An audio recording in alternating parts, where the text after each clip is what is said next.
Hello students, welcome to Government Commerce College BCom Part First EAFM Paper First Business Economics Chapter Perfect Competition Topic Equilibrium Point of Industry उद्योग का संतुलन। तो यहाँ पर हमारे पास में दो प्रकार की बातें आती हैं, एक होता है अल्पकाल और दूसरा होता है दीर्घकाल। तो अल्पकाल और दीर्घकाल के अंदर आपको यहाँ ध्यान देना है कि अल्पकाल में एक उद्योग और फर्म लाभ और हानि की स्थिति में हो सकते हैं, जबकि दीर्घकाल में सिर्फ और सिर्फ सामान्य लाभ की स्थिति ही रहती है।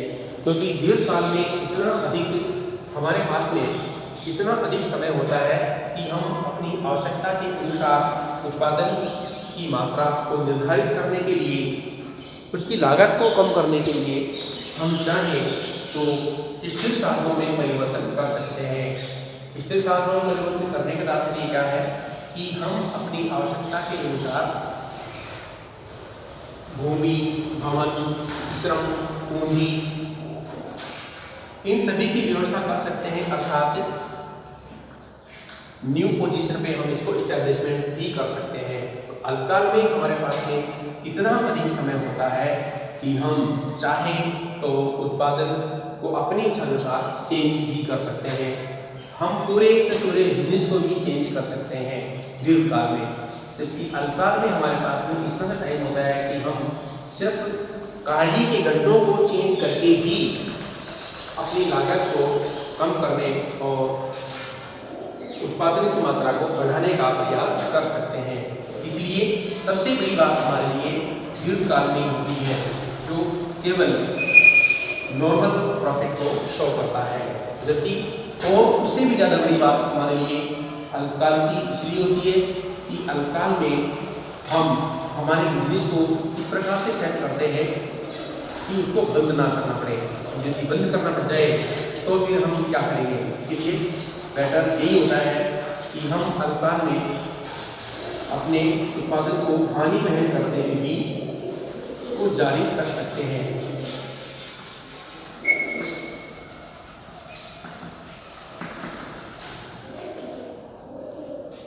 तो ये अल्पकाल और दीर्घकाल होता है। अल्पकाल के साधन दो प्रकार के, पिछले वीडियो में आपको बताया था, दो प्रकार के हो जाते हैं, जबकि दीर्घकाल में सारे के सारे साधन परिवर्तनशील हो जाते हैं।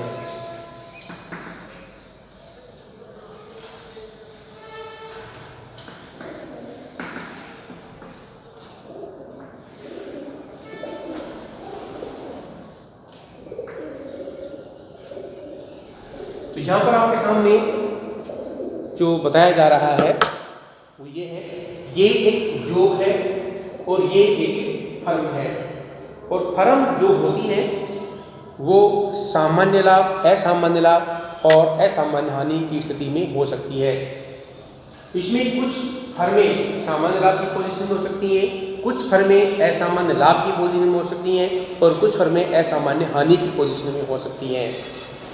तो जो असामान्य हानि की पोजीशन में होती हैं उनकी पूर्ति असामान्य लाभ वाली फर्मों से की जा सकती है, या जो फर्में असामान्य लाभ की हानि में होती है उन फर्मों से असामान्य हानि वाली फर्मों की पूर्ति की जा सकती है। अर्थात एक ही उद्योग में बहुत सारी फर्में अलग अलग पोजीशन में, प्रॉफिट के अलग अलग पोजीशन में काम करती हैं, जिसकी वजह से कोई फर्म हानि में है, कोई फर्म लाभ में है।